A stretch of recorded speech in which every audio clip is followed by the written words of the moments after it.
Oi, gente, tudo bem com vocês? Eu peço desculpa que eu não estou no estúdio hoje. O estúdio está sendo desmontado. Nós estamos nos mudando daqui de Niterói para o Rio de Janeiro.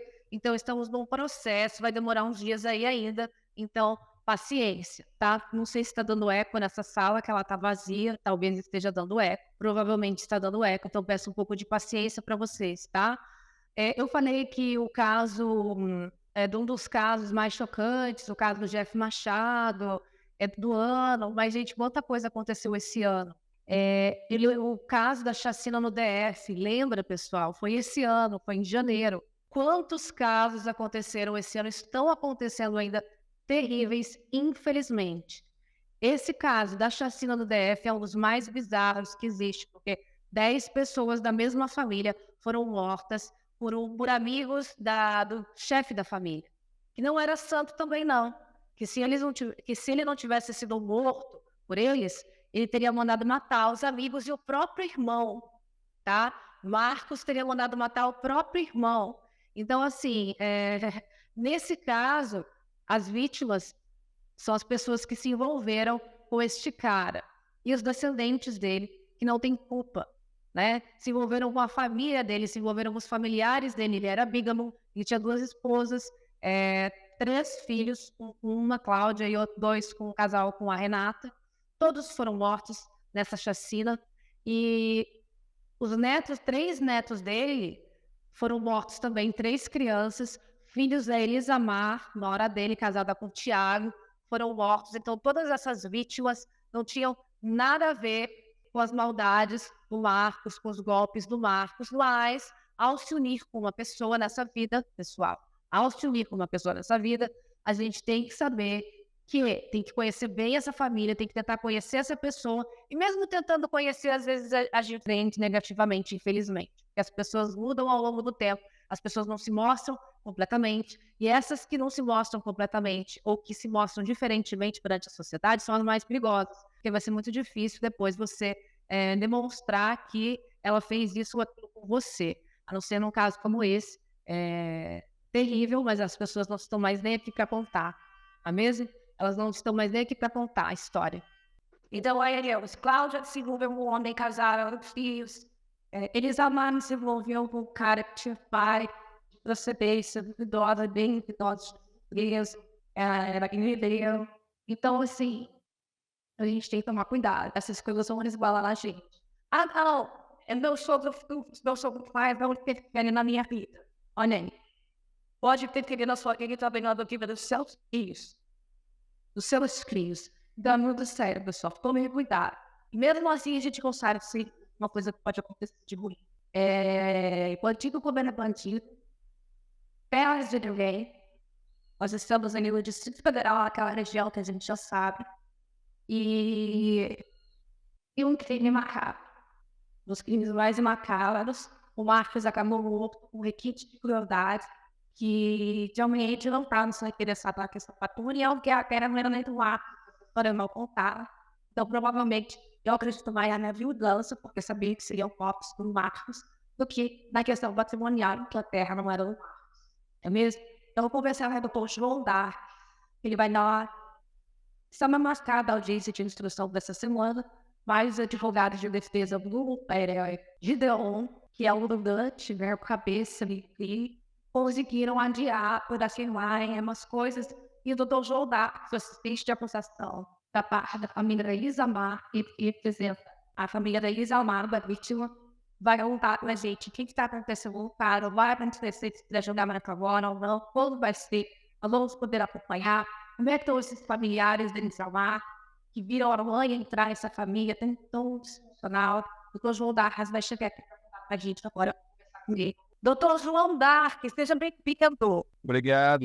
Bom dia. Senhor? Tudo bem, tudo bem, graças Doutor João Dark, o que nós temos de atualização do caso da chacina? Teremos ou não o julgamento? Então, a audiência estava designada para 21 e 22 agora, né, ontem, e a audiência de continuação seria hoje, mas por estratégia da defesa do Gideon, que é o vetor intelectual de todo esse crime bárbaro aí, o juiz foi obrigado a adiar, foi adiado o julgamento, né, porque segundo a defesa, eles teriam sido construídos naquele dia, né, e não tiveram acesso aos autos, o que na nossa visão não procede, porque consta informação no próprio causídico do Julião, que ele tinha tido acesso há 10 dias, ele foi contactado pela família. Não é que ele não acreditar que um advogado pegue uma procuração, pegamos uma procuração e não tenha sequer olhado a complexidade do caso para poder fixar seus honorários, né? Mas, enfim, com o fim de evitar alegação de nulidade, no futuro o juiz achou por bem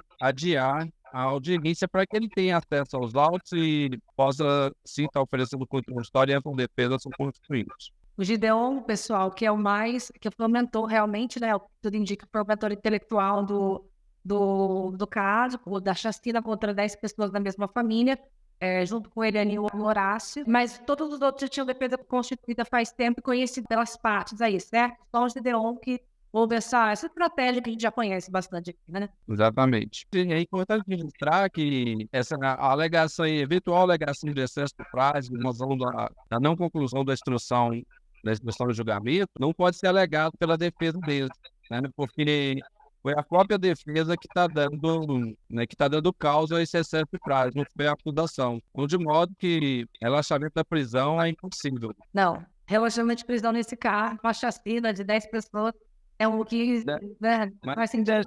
E o judiciário demora e relata. Porque eu acho. Prazo, né, previsto aí na jurisprudência, e tem que se atentar para a razoabilidade, proporcionalidade, e o processo o jurisdicionário tem o direito de ter um julgamento célere, né? Então, se o judiciário, com a própria acusação da causa e terceiro de prazo, sem encerrar esse julgamento, pode vir a acontecer um relaxamento da prisão. No caso concreto, no caso de ontem, não foi a acusação que deu causa ao adiamento dessa audiência, e sim a defesa do acusado, né? De modo que essa excesso de prazo já não se aportada no caso de ser pleiteada pela defesa dos acusados. Mas está sendo bem sério, né, doutor? Aconteceu em janeiro, praticamente, né, tudo. Sim. O doutor Tassiano, que é o juiz de presídio feito, né? Ele, primeira mão, disse que marcaria para outubro, depois ele disse que parece que abriria uma pauta para agosto agora. Então, creio eu que em agosto já vai ser realizado essa instrução de julgamento. Em agosto, então, vai de junho e vai lá para agosto. Isso, de junho deve... Mas, assim, a gente vai recorrer aí, vamos estar batendo aí no juiz para tentar marcar com a maior celeridade possível. Até porque a família busca por justiça, né? E o adiamento dessa instrução de julgamento, ele termina deixando a família ansiosa, deixando a família com a sensação de injustiça, né? O que não pode acontecer. E aí a gente vai estar falando com o juiz, presidente do Sul, para marcar uma pauta o mais breve possível. Talvez até antes de agosto. Vamos ver como vai. Doutor, como é que está a família da Elisa Amaros? Como é que é um filho? Quantos filhos que ela tem? Um, né? Que sobrou. 2 filhos, né? Ela tem 2 filhos. Inclusive, eles vão prestar, amanhã eles vão dar uma entrevista, certo? Eles vão dar entrevista, dignato do adiamento dessa audiência, né? Então, eles querem recorrer às autoridades para que marquem o mais rápido possível, porque eles querem ver um resultado. Eles querem, por exemplo, a resposta do Estado, né? Uma resposta do Estado com mais celeridade, né?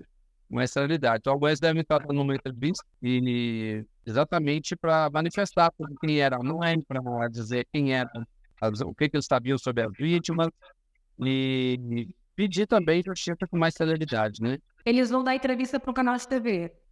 Exatamente. Nacional ou local? A Record. É nacional, né? Não local aí de Brasília. Lá é nacional. Se eles quiserem, o espaço está aberto aqui para eles também, tá, doutor? Tá, o que a gente vai se falando do que falar, eu vou falar com eles. Tá. Passar que ele está dando essa exclusividade, né? Aí, a gente vai se falando, eu vou conversar com eles. Certamente eles estão procurando a fim da imprensa para poder julgar com maior celeridade esse processo. Não, com certeza. A gente está aqui para ficar em cima sempre dos casos. E me fala uma coisa, como é que está estruturada essa acusação? Como é que estava pronto para essa audiência de instrução, doutor? O que o senhor tem de novidade para a gente no caso? 22 testemunhas serão ouvidas, 22 testemunhas, peritos, né, serão interrogados. Se no curso da instrução verificar se a necessidade de alguma acalhação, terá o movimento processual. né, de ser feito, né, reconhecimento por testemunhas, eventuais testemunhas também é esse o momento, e ao cabo da instrução nós teremos a política interrogatória dos acusados, né, interrogatório de todos os acusados, que obviamente tem o direito constitucional de permanecerem calados, se assim desejar, né, ou darem sua versão sobre os fatos, Eles continuam dizendo que são... Tem alguém que diz que é inocente ali ainda? É, o que acontece, ali não tem ninguém inocente, é porque esse réu confessa, né? Isso ficou muito claro, o delegado teve a preocupação, inclusive, de filmar o depoimento deles, para ver que o depoimento foi feito sem nenhum vício de consentimento, né? Nós temos essas filmagens aí na pública, né, para todos, no processo, e não existe objeção que pese eles possam mudar a sua versão durante a instrução ao julgamento, né? Eu entendo que os indícios de autoria, a prova da materialidade, né, estão suficientemente comprovados para resultar numa pronúncia de todos os acusados e serem levados a julgamento perante o tribunal lei. E quem que são as testemunhas de acusação? São muitos, são amigos, são familiares, policiais, delegados. Para cada réu, para cada vítima, tem quantas testemunhas? São 22 para todos. Para todos. É uma conduta só, né?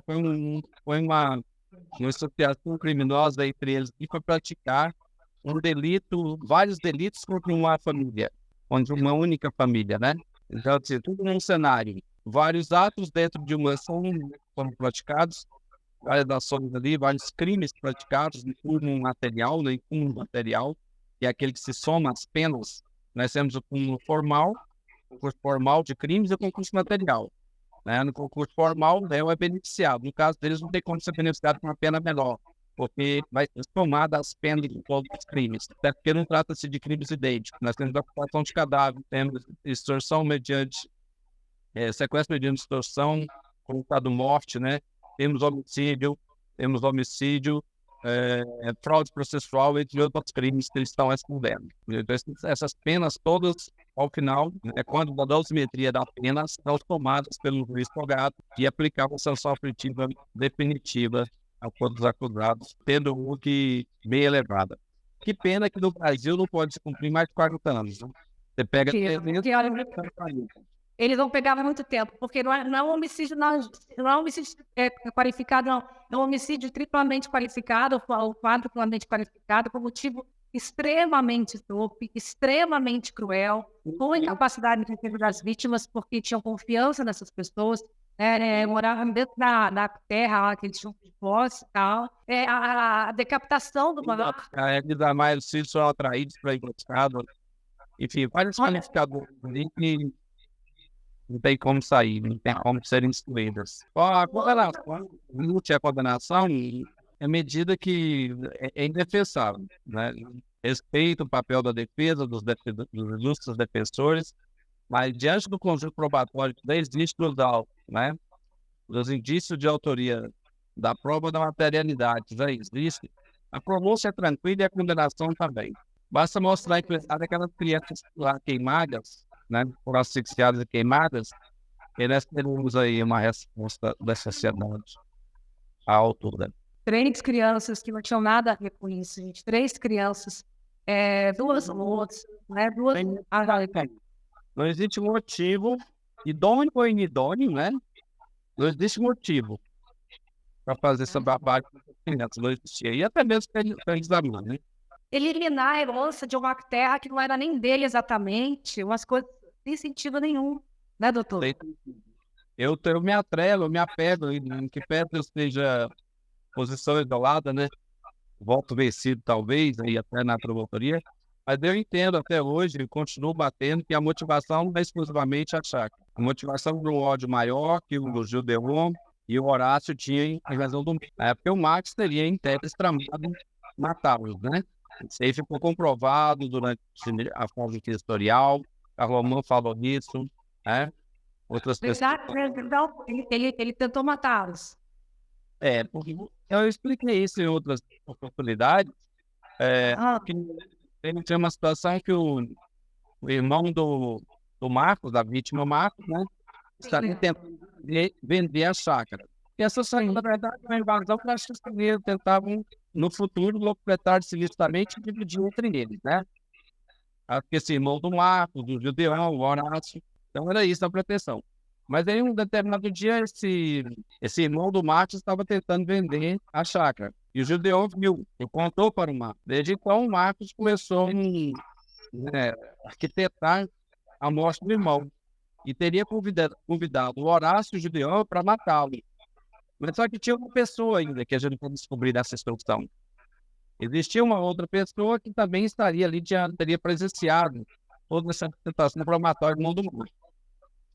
E essa pessoa descobriu que o Marcos queria o seguinte, que quando o Horácio e o Gideão matasse o irmão do Marcos, o Marcos ia matar o Gideão e o Horácio.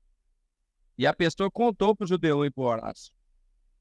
Então você imagina o ódio desses caras em relação ao Marcos. Daí, na minha concepção, justifica os resquícios de crueldade e também o Enes Necândimo, a intenção de matar toda a família do Marcos. Não apenas a chácara, não apenas a motivação patrimonial. Imagina você está com...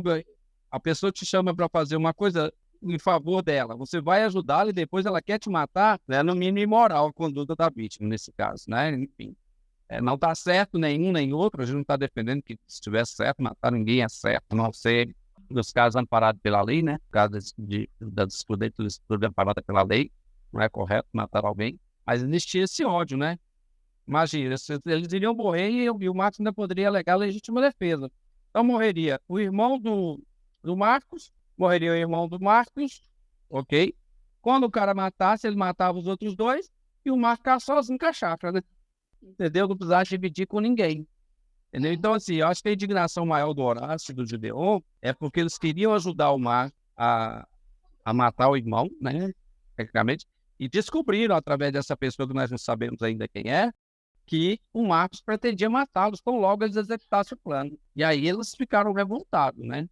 Aí justifica, na minha concepção, porque eles, enfim, fizeram aquilo que fizeram com o corpo do Marcos lá, tá tudo em pedaços, passaram com tronco, com cabeça, com tudo. Porque tem que ter uma frieza muito grande para o ser humano fazer isso. Tem que ter uma motivação, não apenas de uma chácara. Então eu acho que tem esses dois motivos. Tem a chácara? Tem, pode. Só que tem também um ódio também, né, que o Gideão e o Horácio tinham contra o Marcos. Aí a gente vai ter que... Eu me lembro... Pode falar, doutora, eu interrompi. O senhor vai cantar? Provar na instrução. Certo. Eu me lembro dessa história, mas eu não lembro que ela tinha ficado propriamente dada como certa. Essa história nós conhecemos aqui no nome do Marcos, tal, é um bem que vem dele. É porque quem fala são os próprios acusados, o Carlos Mal, entende? Ele não ia inventar essa história. E essa história, massa, ela tem um nexo de causalidade muito forte com o resultado das mortes. Há um nexo de causalidade evidente muito, muito forte com o resultado das mortes, entendeu? Ela licença, ela, né, pode, não que justifica, ela dá uma motivação para a crueldade que foi realizada pelos executores. Mata-se crianças netas de quem? Do cara que queria matar eles. Eles resolveram exterminar por logo a família toda. Como vingança. Existe uma vingança nesse, não uma motivação exclusivamente patrimonial. Não. Entendeu?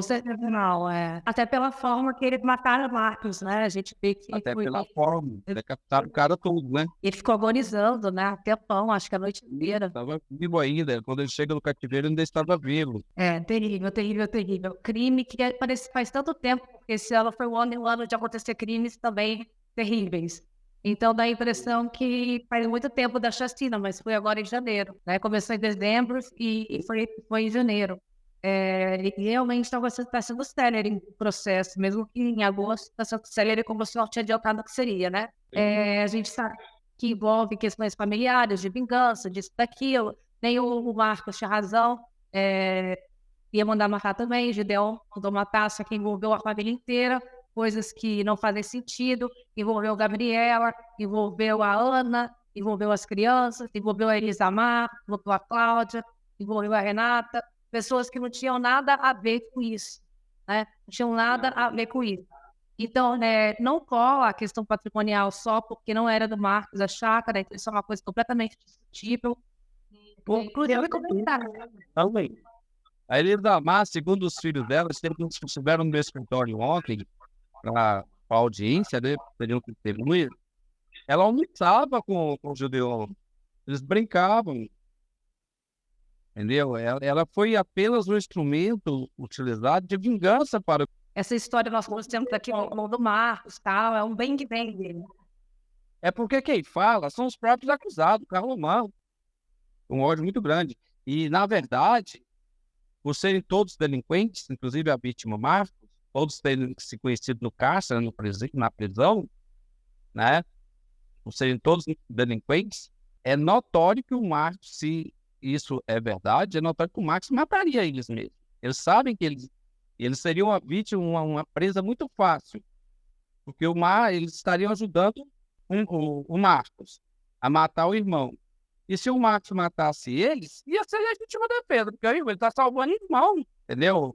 O embrólio arrumado aí pelo... Não, o nível de perversidade de todos esses, né? Eu defendo que não... E o irmão do Marcos? Não foi apenas essa chácara. Eu estou convencido, não tenho dúvida disso. Porque não tem como a pessoa inventar uma história tão mirabolante dela, sabe? Nem foi o caso do Carlomão, né? O Horácio, todo mundo ali, entendeu? Falando isso... Tem vídeo deles falando isso, né? Assim, é complicado. Não dá para crer que foi apenas essa motivação dessa chácara. Não tem problema. Como é que estão as famílias, as pais da Cláudia? O namorado da Gabriela? Eu trabalho apenas para os familiares da Elisamar. Ah, tá. Eu tenho contato com os filhos da Elisamar, com a mãe da Elisamar, com os irmãos da Elisamar, que eu tive contato, né? Demais tenho contato, que são outros assistentes de acusação. Pelo de ontem, quem estava presente na polícia estava eu, e a minha bancada de defesa, né? Meus assessores. Entendi. E como é que essa família vê, a família da Elisamar hoje, vê a família que a Elisamar se inseriu? Essa nova família da Elisamar, né? Porque ela tinha um casamento, né? Ela tinha um casamento com o filho do Marcos, que eu esqueci o nome dele aqui agora. Pois é, ontem mesmo eu conversava, eu almocei ontem com o ex-marido da Elisamar, né? Com os filhos, inclusive ele casou novamente no sábado agora, né? No passado. A vida, a gente tem que, o destino da gente, a gente tem que tomar muito cuidado. E as nossas decisões, elas refletem as suas escolhas, né? Vai refletir no seu futuro, né? Pois é, até a gente conversava, a Bíblia diz que não pode existir o divórcio, né? A Bíblia diz que só em algumas situações excepcionais pode existir o divórcio. Tá, mas e aí? A pessoa se divorcia, conhece uma outra pessoa, é inserida no mundo do crime, que tem uma família, né, com personalidade inclinada para a prática de crimes, e de repente ela, em que pese ser uma pessoa trabalhadora, honesta, né, se torna vítima de uma crueldade, que nem foi o caso concreto. Mas não que essa seja a culpa, não estou aqui para culpar a vítima. A ideia não é essa. Isso fica um recado, a minha concepção, para nós todos, né? Para a sociedade em geral.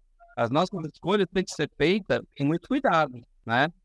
As nossas escolhas têm que ser com muito cuidado. A gente tem que saber qual o mundo que nós estamos inserindo, qual o contexto familiar, né? E aí, diga-se de passagem, não apenas a pessoa que está pressionando, de onde ela vem, no mundo que ela frequenta. Que muita coisa na nossa vida pode ser evitada.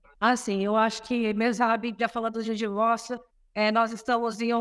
tudo é interpretação, a gente está em outro tempo, ninguém tem que ficar sofrendo em relacionamento nenhum. A gente não, mesmo pesquisando e tentando se inteirar, a gente pode ter surpresas, a gente não sabe com quem a gente vai dividir uma casa, né? As pessoas passam transformações também durante a vida, tem questão de abuso, de violência, tem questão de falta de amor também, ninguém é obrigado a ficar com ninguém pro resto da vida, porque é um contrato social, né? Então, assim, a vida é só...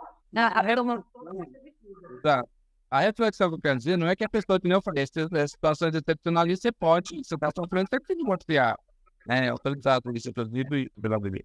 Agora, o que eu estou dizendo, quando a gente vai se inserir no mundo de alguém, é que a gente não tem que ver apenas a pessoa. Você tem que ver o mundo que ela está tendo, né? Porque, exemplo hipotético, que pode acontecer.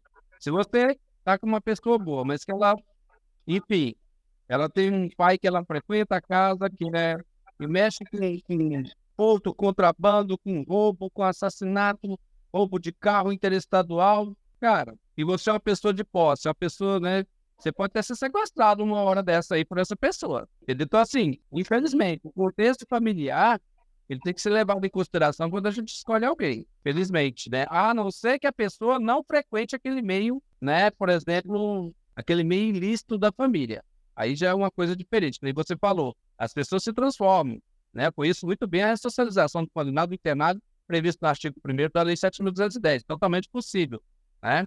Sei que a lei de execução, inclusive, traz isso. O objetivo da pena é exatamente a ressocialização do condenado do internado. Só que nós temos que saber onde é que essas pessoas estão inseridas, onde é que você vai conviver, né? Porque se você sabe que você está se unindo com uma pessoa, entendeu? Que, por exemplo, vive no submundo do crime, entendeu? Eu acho que tem como a gente procurar não se apaixonar, procurar não se envolver, para não ter um problema futuro maior. Não, gente, não entendo que eu estou tentando trazer culpa para minha constituinte, para a família. Eu estou falando, em regra geral, é que, às vezes, as nossas escolhas, às vezes até no subconsciente, enfim, elas refletem no futuro das nossas vidas. Nas consequências, terá consequências, ou positiva ou negativa. Enfim. Sem dúvida, doutor, isso é imprescindível. O que a gente puder conseguir de materialidade, de entendimento sobre com quem nós estamos nos relacionando e com quem nós estamos nos relacionando, diz respeito ao nível social dele, ao nível social não, ao círculo social dele, que é importantíssimo, né? Familiar, o trabalho dele, porque tudo isso vai interferir na nossa vida, especialmente dependendo de determinado tipo de contrato, de união. Isso vai refletir e pode ser acabar com a sua vida mesmo. Então, é coisa séria, gente. Se envolver com alguém é coisa séria. Se você tem filhos, se você não tem... Se tem filhos, pior ainda. Né? A gente vê toda hora aí as crianças morrendo, as crianças ficando órfãs e tantas coisas ruins acontecendo. Se a gente dá uma mínima pesquisadinha aí na vida da cidadã, do cidadão que nós vamos nos envolver, eu acho que existem surpresas, existem imprevistos, como eu falei, as pessoas mudam, mas a gente pode evitar bastante coisa. Não adianta insistir naquilo que não vai. O cara separou, ela separou e teve um problema X no casamento. Será que no seu também não vai acontecer isso? Será que essa pessoa não tem... Então, eu acho que tudo isso tem que ser levado em conta, sim. É muito sério você escolher quem você vai dividir sua vida, quem vai colocar na sua vida, até como amigo mesmo. Muito sério, olha aí, caso de amizade, né? O Marcos não preservava nem o próprio irmão. Exato. Que família? Ele tinha duas famílias, né? Sim. Então, tudo que o cara fazia era errado. O cara tinha sido preso por várias coisas. Então, assim, como é que você vai me entrar numa família dessa? Claro, ninguém tem culpa de ter morrido, de ter sofrido, mas vindo de uma situação cheia de complexidade, como essa, né? Uma família totalmente disfuncional, do cara completamente ruim, não tem como isso não esbarrar em você de alguma maneira. Infelizmente, a Isamar escolheu muito, muito, muito mal. Não é culpa dela, ninguém tem culpa, mas entrou numa família de um cara, com certeza era falado ali na localidade sobre ele, com certeza era sabido na localidade da procedência, da índole dele. Então, essas coisas são sempre sabidas, né, doutor? Sim. E ainda mal, a gente constatou que ela vem de uma família idônea, era uma pessoa extremamente trabalhadora, honesta, entendeu? Enfim, ela foi vítima de todos os aspectos dessa situação, entendeu? Filhos, trabalhadores, pessoas honestas, os irmãos, a mãe, teve o prazer de conhecê-los, entendeu? E ela trabalhava, tinha o salão de beleza. É uma pessoa que pegava o caminho de legalidade, entendeu? E, enfim, a gente se envolveu, infelizmente, né? Na verdade, ela foi pescada, né? De ser uma pessoa boa, uma pessoa idônea, né? A pessoa escolheu ela não foi escolhida, ela não escolheu, ela foi escolhida. Ela tem que tomar cuidado com isso, estudar o cenário de onde a gente está entrando, né? Mas o Tiago, ele também tinha problemas, ele também... É Tiago, né? Então, o pai tem antecedentes, né? Nós temos antecedentes. Assim, eu estou convencido, conversei isso com os filhos da Isamar, falei isso para eles também concordaram, conversei com o ex-marido da Isamar. Eu acho que se ela não tivesse conhecido o Tiago, teria sido melhor a vida dela e dos filhos dela. Essa é a minha opinião, é a minha convicção. Eu estou convencido. Acho que nós teríamos hoje, nós não teríamos 3 crianças, pelo menos 3 crianças teriam sido salvas e a vida dela, né? Essas 4 pessoas não estaria morta hoje, entendeu? Se ela não tivesse conhecido o Tiago, ela e os três filhos menores não estariam mortos. Ela deixou o ex-marido para ficar com o Thiago, já tinha relação, já tinha... Ela já estava separada, já e tudo, enfim, que nem eu falei, mas vivia trabalhando, uma pessoa honesta, uma pessoa digna, entendeu? Foi, né? Eu, um rapaz bem bacana, o Thiago era bem mais jovem que ela, né? Aí ela se encantou e aí foi isso. E fez já 3 filhos. Nós somos produto do meio, não podemos esquecer disso. Exatamente, sem dúvida nenhuma. Como é que ficou a questão dela, o salão dela? Como é que ficou aquela chácara? Agora voltou a proprietária da A chácara lá não é de ninguém, né? A chácara está na justiça. Os donos devem integrar-se na posse, obviamente, né? E o salão fechou, né? Porque não tem mais.